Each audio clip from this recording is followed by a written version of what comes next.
Fui una esposa infiel y engañé a mi esposo dentro de nuestra casa con el padre de una compañera de mi hija. Él nos sorprendió, lanzó a mi amante desnudo a la calle y me echó humillada. Si te gustan las historias de traición y venganza, dale me gusta al vídeo, suscríbete al canal y activa la campanita para recibir notificaciones de nuevas historias. Mi nombre es Isabela, tengo 32 años, y esta es la historia de cómo destruí mi propia casa en un momento de debilidad y vanidad. Por casi 13 años, estuve casado con Mauricio, un hombre generoso, paciente y leal. Él tiene 34, y es el padre de nuestros 2 hijos, Camila, de 10 años, y Mateo, de 9. Vivimos en Querétaro, en una casa que construimos juntos desde cero, llena de recuerdos y cariño. Teníamos una rutina familiar sólida, donde cada detalle parecía estar en su lugar. Era una vida buena y segura. Pero aparentemente no fue suficiente para mí. Yo era ama de casa y, entre los compromisos escolares de los niños, la rutina del hogar y nuestros momentos familiares, me sentía satisfecha. Al menos eso es lo que me dije a mí mismo. Fue en el entrenamiento de fútbol de mi hija que conocí Santiago, un padre solitario y amable. Tenía una hija pequeña que jugaba en la categoría infantil y trabajaba desde casa como programador autónomo. Su presencia constante, las conversaciones ligeras, las sonrisas dirigidas a mí, todo esto se acumuló en silencio. Y cuando me di cuenta, ya lo estaba esperando en el entrenamiento. El momento en que todo cambió fue el día que acepté encontrarme con Santiago fuera del ambiente de entrenamiento. Fuimos a una cafetería discreta en San Juan del Río, y aunque me prometí que sería solo un café, en el fondo sabía que había algo detrás. Cuando se despidió con un beso repentino, debería haber retrocedido, pero no lo hice. Al contrario, le correspondí con más intensidad de lo que me gustaría admitir. Eso despertó algo que estaba dormido en mí, algo peligroso. Al día siguiente, estaba estacionando frente a su casa, temblando por dentro y deseando que nadie me viera. Nada más entrar me invadió el olor de la casa de Santiago, café, jabón de hombre y el perfume de una mujer que no era yo. Las paredes tenían fotografías familiares, el frigorífico estaba lleno de imanes con los dibujos de la hija. Me llevó en silencio al dormitorio de la pareja. Y allí, en el ambiente más íntimo de un hogar que no era el mío, me entregué. No había ningún afecto, ninguna emoción real, solo una avalancha voraz, un deseo contenido que explotó de una manera casi animal.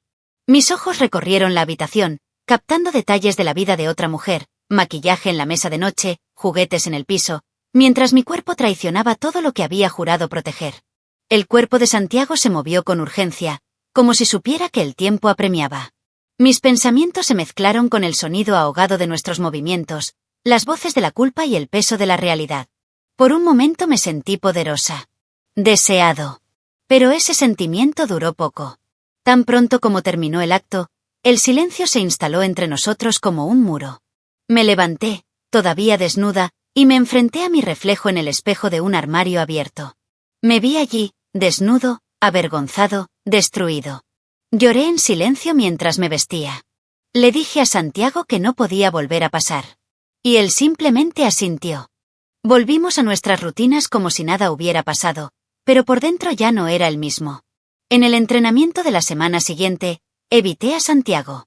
Inventé excusas para no ir. Le pedí a Mauricio que se llevara a los niños. Pero verlo de lejos fue suficiente para sentir mi corazón acelerarse nuevamente. Ese error, ese único y terrible error, había abierto una grieta en mi interior. Una parte de mí quería parar, otra quería más. Pero en el fondo lo sabía, la primera traición nunca es la última, y mi castillo de arena ya estaba empezando a desmoronarse. Después de aquel día en casa de Santiago, me juré a mí mismo que había sido un error aislado, un error que nunca se repetiría. Regresé a casa y fingí ser normal. Preparé la cena, ayudé a Camila con su tarea y vi televisión con Mauricio como si nada. Pero el problema de abrir una puerta prohibida es que nunca se cierra del todo. Incluso sin intercambiar mensajes ni llamadas, apareció en otro entrenamiento y nuestras miradas se encontraron. Eso fue suficiente para que todo volviera a la superficie. Y ahí empezó la segunda caída. Santiago no dijo nada ese día. Simplemente me entregó discretamente una nota doblada, sin mirarme por mucho tiempo. Esperé hasta quedar solo en el auto para abrirlo. Era el nombre de un sencillo hotel en Tequisquiapan, con el número de habitación y una hora. Tiré el papel sobre el asiento del pasajero, dispuesto a ignorarlo. Pero el amanecer me sorprendió con pensamientos tortuosos. La idea de volver allí, de revivir lo que había sentido, competía directamente con la culpa que me consumía. Me convencí de que, si fuera una última vez, podría terminarlo con cierta dignidad. Al día siguiente, sin pensarlo, estaba aparcando en el hotel. El corazón latía tan fuerte que parecía que todos podían oírlo. Entré a la recepción con la cabeza gacha y subí las escaleras casi sin respirar. Cuando abrí la puerta del dormitorio, él ya estaba allí. Vestido informalmente, nervioso, como si supiera que esto era un adiós. El ambiente era tenso, pero inevitable. Nos miramos durante un momento demasiado largo y luego nos lanzamos el uno hacia el otro como adictos que sabían que estaban al borde de la ruina. En aquella habitación barata, con las cortinas cerradas y el sonido ahogado de la calle, repetí el error con aún más intensidad. Hubo largas caricias, palabras susurradas que no tenían sentido y una implicación casi febril. Esta vez fui yo quien lo guió, como si tomara el control de la situación para convencerme de que tenía algo de control. Pero fue mentira. Nada estaba bajo control. La sábana estaba arrugada, el espejo empañado y en lo más profundo de mi alma algo gritaba desesperadamente que se detuviera. Cuando todo terminó, me senté en el borde de la cama y me tapé la cara con las manos. No fue arrepentimiento. Fue desesperación. Una desesperación silenciosa que ya sabía que el precio llegaría. Fui a casa y preparé el almuerzo para los niños. Lavé ropa, limpié el piso, contesté mensajes escolares. Cada tarea común parecía un teatro grotesco. Y aún así, continué. Santiago estuvo días sin acercarse a mí. Pensé que entendía que esto no podía continuar. Pero pronto apareció otra nota. Esta vez la invitación fue a mi propia casa. Y fue entonces cuando mi error adquirió una nueva dimensión. Una última vez, me dije. Una última vez y todo terminaría. Creí esta mentira con la fuerza de quien quiere evitar el colapso. Y así, fijé el día. Era una tarde nublada, con una ligera llovizna que dejó las calles más vacías. Los niños estaban en tutoría, y Mauricio había salido a una reunión. Dejé la puerta lateral de la casa abierta y le envié un mensaje de texto a mi esposo inocentemente, como si solo estuviera haciendo las tareas del hogar. Santiago estacionó una calle antes, como acordamos. Entró por un lado con pasos apresurados, con el cuerpo mojado por la lluvia. Subimos directamente a la oficina en el segundo piso, que también hacía las veces de habitación de invitados. Allí me abrazó fuertemente. Y en ese momento, no sabía que mi vida estaba a punto de explotar. La habitación de invitados siempre ha sido un espacio neutro de la casa.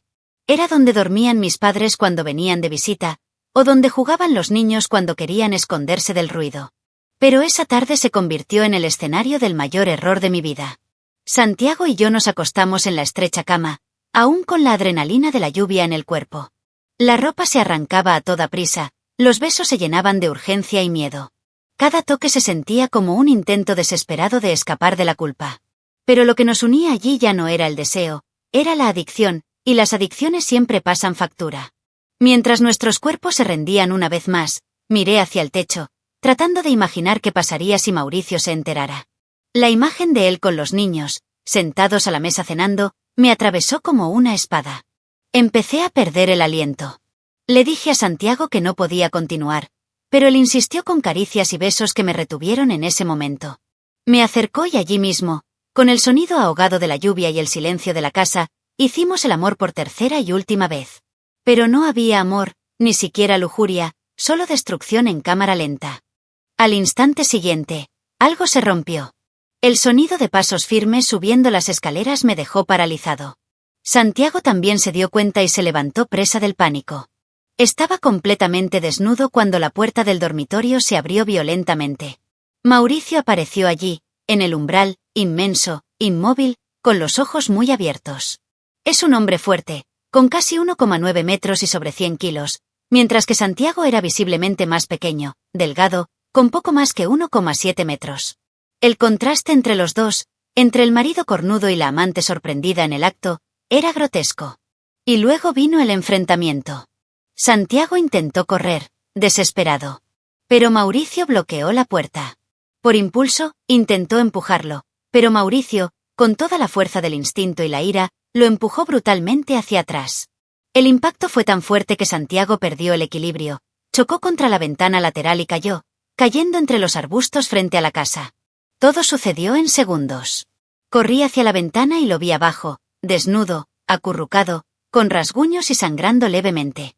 Me puse a llorar, rogándole a Mauricio que parara, que no le hiciera más daño, que no llamara a la policía.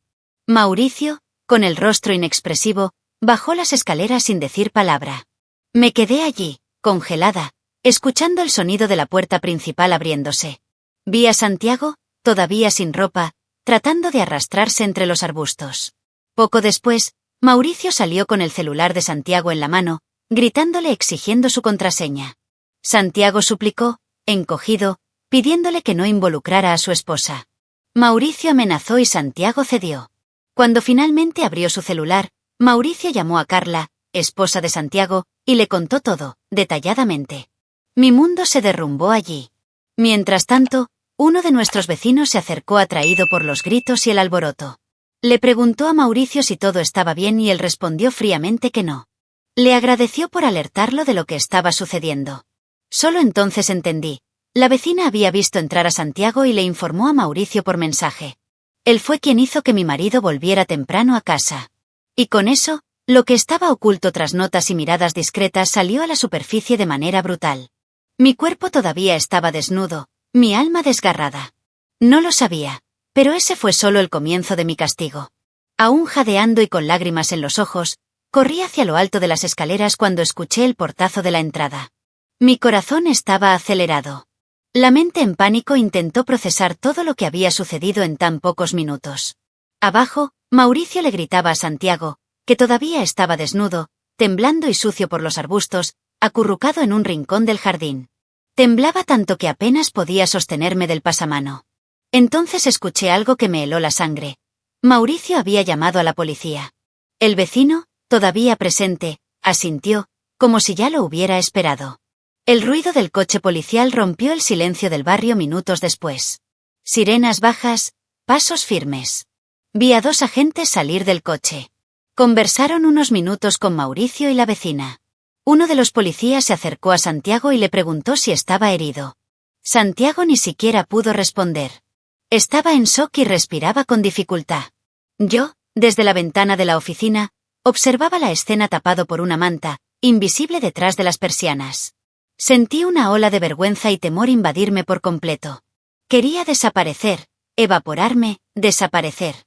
Luego Mauricio entró a la casa y recogió la ropa de Santiago, aún tirada en el piso de la oficina, junto con sus zapatos y una billetera que se había caído en el pasillo. Yo estaba parado al lado de las escaleras. Intenté decir algo, pedir perdón, decir que no quería que hiciera eso. Pero él no me miró. Simplemente pasó de largo, como si yo no fuera nada. El policía recibió la ropa y ayudó a Santiago a vestirse. Vi que le temblaban las manos mientras intentaba ponerse los pantalones. No era solo el frío. Estaba alrededor 13 grados esa tarde. Fue miedo, humillación, desesperación por haber sido atrapado.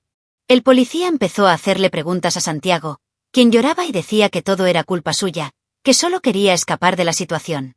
Admitió que había invadido la casa por invitación y que intentó huir cuando fue sorprendido. Cuando se le preguntó si Mauricio había sido violento o agresivo más allá de lo necesario, Santiago respondió que no, que simplemente lo empujaron como reacción a la fuga.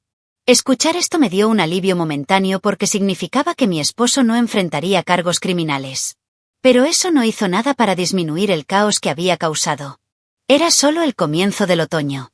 Mientras tanto, más vecinos se congregaban en la acera. El rumor se extendió rápidamente. Un hombre desnudo arrojado por la ventana, policías en la puerta, gritando. Me convertí en el centro de un escándalo doméstico en vivo, en plena calle, frente a mis vecinos, los amigos de mis hijos, personas que hasta ayer me saludaban con sonrisas. Me escondí detrás de la cortina, asfixiado por el peso de la vergüenza. Y luego, Carla llegó, la esposa de Santiago. Detuvo el coche delante de nuestra casa y corrió hacia el coche de policía. Santiago intentó hablar con ella, pero ella lo ignoró por completo. Mauricio la recibió en la acera y le explicó todo. Ella escuchó en silencio, con los brazos cruzados y los ojos fijos en el suelo. Luego miró a Santiago con silencioso disgusto y dijo algo que no pude oír. El policía se acercó y le indicó a Santiago que mantuviera la distancia, mientras Carla decía que quería que desapareciera de su vida. Otra familia destruida por mi culpa. Me senté nuevamente en el borde de la cama de la oficina y me di cuenta de que estaba a punto de perderlo todo. Mi hogar, mi marido, mis hijos, mi dignidad. Y quizás, el respeto de la única persona que aún no me había juzgado, mi madre. Poco después de que Carla y Santiago se fueran, el policía entró nuevamente a nuestra casa. Subió al segundo piso y me llamó desde abajo de las escaleras. Dijo que necesitaba hablar conmigo y le pedí un minuto para vestirme. Mientras me vestía con manos temblorosas, me miré al espejo y apenas reconocí a la mujer frente a mí. El pelo estaba despeinado, los ojos hinchados de tanto llorar, la boca seca. Bajé las escaleras lentamente, sintiendo cada paso como un castigo. Al llegar a la planta baja me informó, respetuosa pero firmemente, que Mauricio me había pedido que saliera de la casa. Estaba en shock. Le dije que no quería irme, que necesitaba hablar con mi marido, que esa también era mi casa. El policía comprendió mi desesperación, pero me explicó que la situación había llegado a un nivel crítico. El ambiente era inestable, cargado de emociones, y sería mejor para mí salir de la residencia al menos por esa noche. Fue entonces cuando escuché una voz familiar en el porche, mi madre. Le habló a Mauricio con un tono tranquilo pero preocupado. Cuando me vio, sus ojos se llenaron de lágrimas. Intenté justificarme, pero lo único que pude decir fue, mamá, cometí un error. Cometí un error grave. Subí con ella a empacar mis cosas. En ese momento no intercambiamos palabras entre nosotros. Mientras hacía la mochila y recogía mis documentos, sentí el juicio silencioso de su presencia. Cada prenda doblada era como un certificado de fracaso. Cuando volvió a bajar, algunos vecinos seguían en la acera, cuchicheando y lanzando miradas subrepticias. El oficial de policía nos acompañó hasta el auto. Nos informó que Mauricio había salido a buscar a Camila y Mateo al colegio y que luego los llevaría a comer, como si todo fuera normal. Mauricio también había dicho que podía cerrar la casa con llave cuando saliera y que usaría la llave de repuesto cuando regresara. Tomé la llave, cerré la puerta y me di la última vuelta antes de subirme al auto con mi madre. Miré esa casa, nuestro hogar, el escenario de los mejores recuerdos que he creado a lo largo de los años. Y sentí que estaba dejando atrás no solo paredes y objetos, sino una versión de mí mismo que había sido borrada por un error imperdonable. Mis hijos aún no sabían nada y yo temí el momento en que lo supieran. ¿Cómo reaccionarían al saber la verdad? En casa de mis padres me recibieron con silencio. Mi padre no ocultó su desprecio. Dijo fríamente que debería empezar a prepararme para el divorcio. Que Mauricio no me perdonaría. Lloré, rogué, dije que haría lo que fuera necesario para reconstruir mi matrimonio. Pero él se limitó a negar con la cabeza. Mi madre, a pesar de su decepción, intentó consolarme. Pero incluso en su abrazo había algo roto, algo que no se recuperaría tan fácilmente. Ahora yo era la hija que traía la vergüenza a casa. La mujer que lo cambió todo por un hombre casado con el que compartió cama prestada. Durante los siguientes 2 días le envié mensajes a Mauricio. Llamé, dejé audios, pedí perdón, supliqué hablar. Ninguna respuesta. Su silencio fue peor que cualquier maldición. Entonces, un miércoles por la noche, finalmente respondió. Dijo que podríamos hablar el sábado por la mañana, en nuestra casa, y que les diría a mis padres que me llevaran allí. Al final del mensaje escribió algo que me desgarró. Ya hablé con los niños. Ellos saben lo que pasó. Entré en pánico. Debería estar presente en esta conversación. Pero él no me dio esa oportunidad. El sábado llegó con el cielo despejado y un calor bochornoso que parecía apretarme aún más el pecho. Mis padres me dejaron en la puerta sin decirme más que buena suerte. Cuando entré, Mauricio estaba sentado en la habitación, tranquilo, frío, con una carpeta sobre la mesa. Intenté acercarme, ofrecerle un abrazo, cualquier gesto de reconexión, pero él simplemente levantó las manos rechazando cualquier contacto. Me senté frente a él, temblando. Me dio los papeles de separación. Dijo que había todo lo que necesitábamos para hacer oficial nuestro descanso. Empecé a llorar sin parar. Rogué. Le pedí que reconsiderara, que pensara en los niños, en nosotros, en todo lo que habíamos vivido. Pero Mauricio no se rindió. Con voz firme dijo que el amor, el respeto y la confianza habían muerto el día que me encontró con otro hombre dentro de nuestra casa. Aún así, fue directo, racional. Me explicó cada punto del acuerdo. Podría volver a vivir en la casa, pero estaría confinado en la oficina donde sucedió todo. Nuestras cuentas bancarias se dividirían en partes iguales y la casa se pondría a la venta, y las ganancias también se dividirían. Acepté todo en silencio.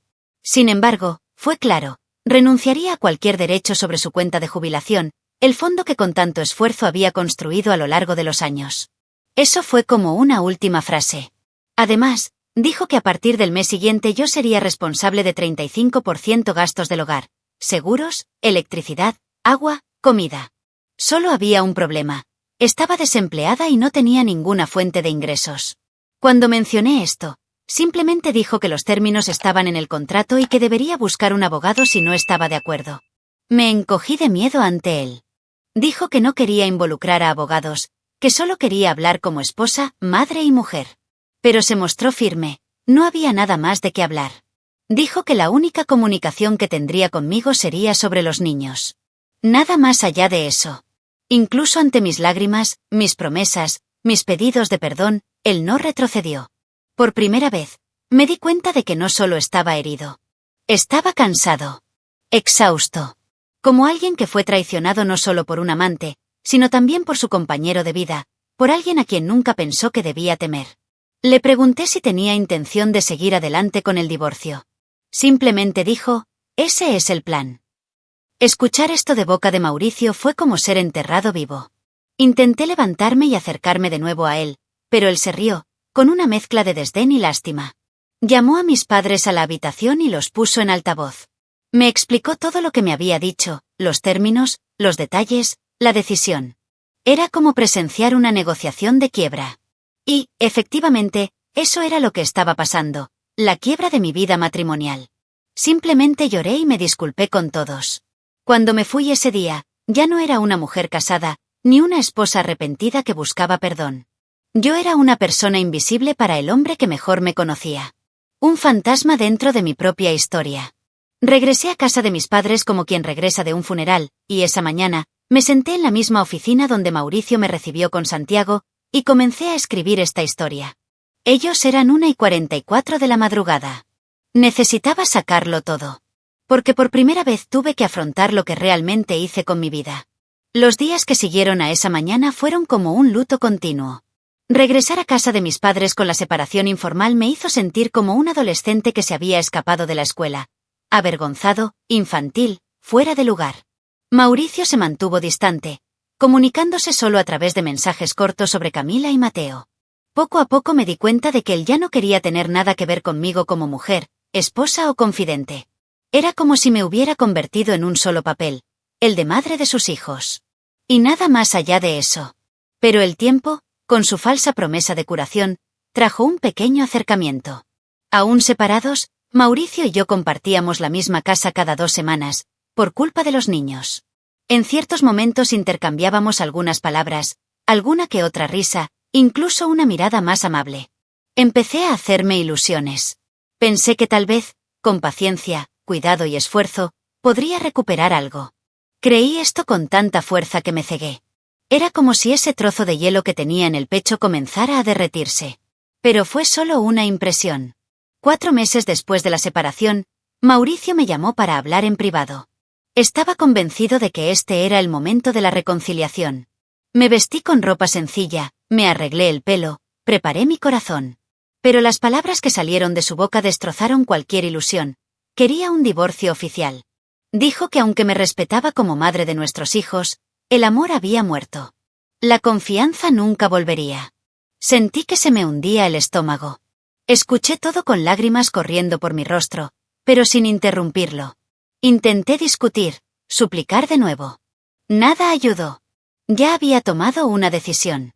Nos abrazamos al final de esa conversación. Pero fue un abrazo entre 2 desconocidos. 2 conocidos que alguna vez compartieron sueños, pero que ahora solo comparten la responsabilidad de 2 pequeñas vidas.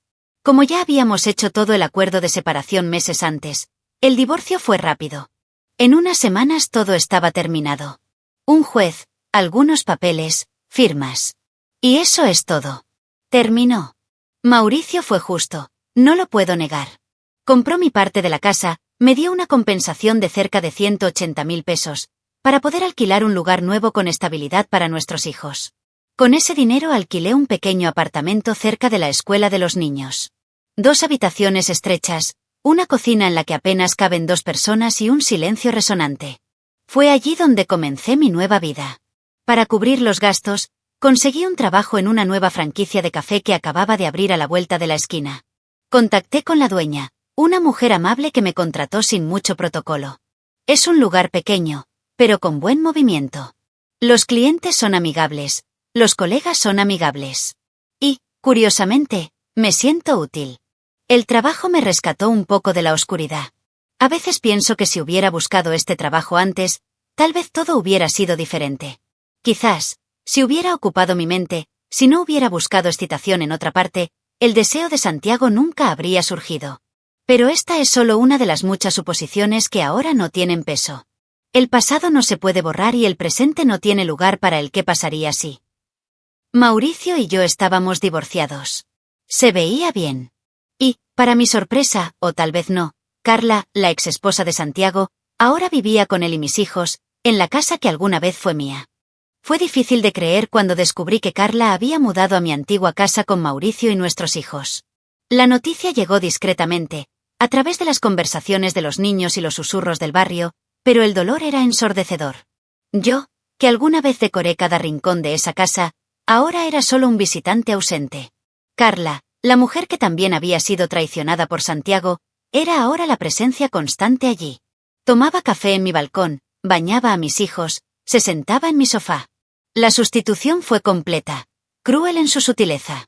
Me pregunté si ella y Mauricio habían comenzado algo durante nuestra separación, y la respuesta parecía obvia, aunque nunca dicha en voz alta. El momento fue demasiado perfecto para ser una coincidencia. El hecho es que, mientras yo me revolcaba en el arrepentimiento y trataba de recoger los pedazos de lo que quedaba, ellos estaban construyendo una nueva vida a partir de mi tragedia.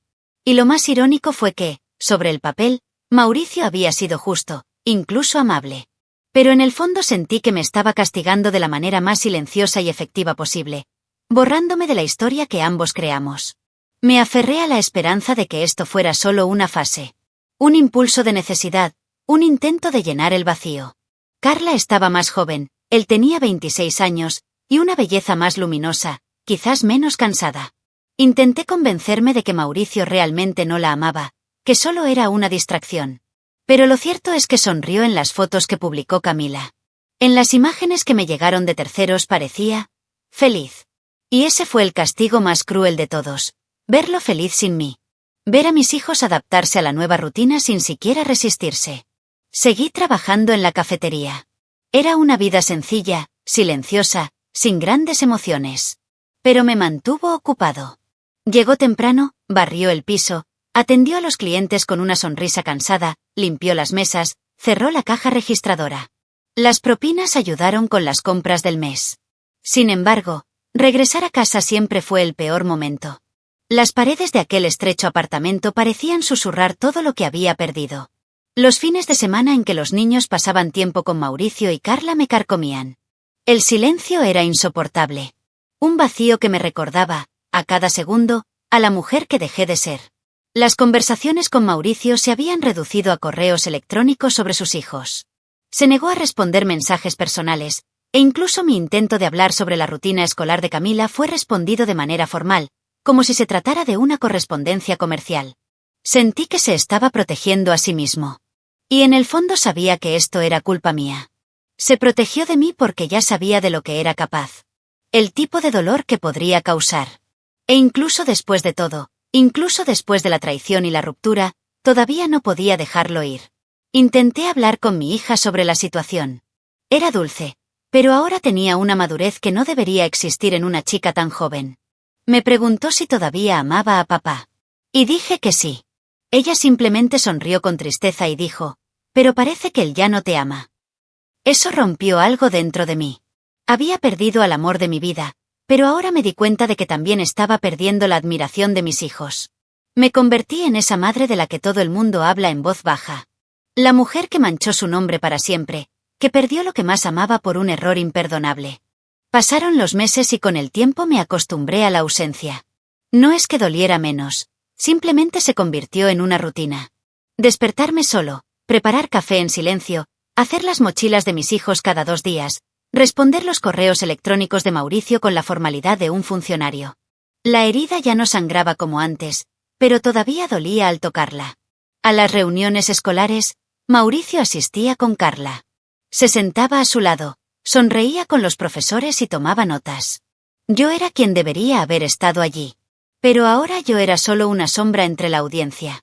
El tiempo también fue cruel con Santiago. Descubrí, a través de las redes sociales y susurros de conocidos, que había sido arrestado por conducir en estado de ebriedad el pasado Día de los Muertos. Fue el segundo suceso. Perdió su trabajo, perdió la custodia de su hija, perdió a Carla. Al parecer, se había hundido para siempre. Saber esto no me trajo satisfacción, solo una sensación de destino. Como si hubiera estado involucrado en un huracán y ahora viera los escombros esparciéndose por todas partes. Él fue parte de mi error, pero la destrucción fue toda mía. Un día mi hija me llamó llorando. Dijo que su madre estaba en cirugía y necesitaba que alguien la cuidara. La cirugía era ginecológica, algo delicada, y estaría sola. Me pidió que fuera allí. Dije que no. Ella estaba decepcionada, me llamó insensible. Pero ¿cómo podría cuidar de una mujer que, aunque yo tenía la culpa, me quitó todo? Le dije que entendía su dolor, pero que ya no era parte de esa dinámica. Que Mauricio y Carla arreglen las cosas. Colgué el teléfono y lloré como no había llorado en semanas. De hecho, Carla estaba tratando de usar a mi hija como puente para llegar hasta mí. Estaba seguro de eso. Y aunque fuera una maniobra desesperada, no podía permitirlo. Mauricio ya había dejado claro que cualquier comunicación que no estuviera relacionada con los niños sería ignorada. Y cumplió su promesa. Hasta el día de hoy, nuestros únicos vínculos son las horas de visita, los informes escolares, los cumpleaños, momentos que registramos formalmente, sin emoción. Aunque no le deseo ningún daño, es doloroso saber que alguien que te amaba tanto ahora solo te ve como un error del pasado. Mi madre todavía me recibe en silencio, pero mi padre apenas me habla. Mis hermanos mantienen la distancia. Me convertí en ese familiar con el que todo el mundo evita hablar en las fiestas.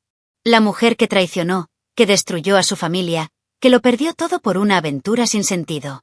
Hoy vivo con mis hijos en un pequeño departamento de 2 habitaciones. Hago lo mejor que puedo para darte lo básico. Decoré las paredes con sus dibujos, puse luces en las ventanas, inventé nuevas tradiciones propias. Intento recrear un hogar con los pedazos que quedan de mí. A veces funciona. A veces no. Si pudiera retroceder en el tiempo, lo cambiaría todo. Pero no puedo. Solo puedo vivir con lo que hice. Llevando esta cicatriz que arde cada vez que veo una foto de Mauricio sonriendo, cada vez que Camila menciona a Carla sin dudarlo, cada vez que escucho a Mateo llamar hogar al nuevo hogar. Me equivoqué. Engañé a mi marido. Traicioné a mis hijos. Me traicioné a mí mismo. Y ahora, todo lo que puedo hacer es seguir. Un paso a la vez. Tratando de no mirar atrás, incluso cuando el pasado insiste en hacerme retroceder. Deja tu opinión en los comentarios, dale me gusta al vídeo y suscríbete al canal para recibir notificaciones de nuevos vídeos, y también ayudarnos a llegar a más personas y formar una comunidad. Disfruta y mira una de las historias que van apareciendo a continuación sobre nuevas denuncias de traiciones y venganza. Hasta la próxima.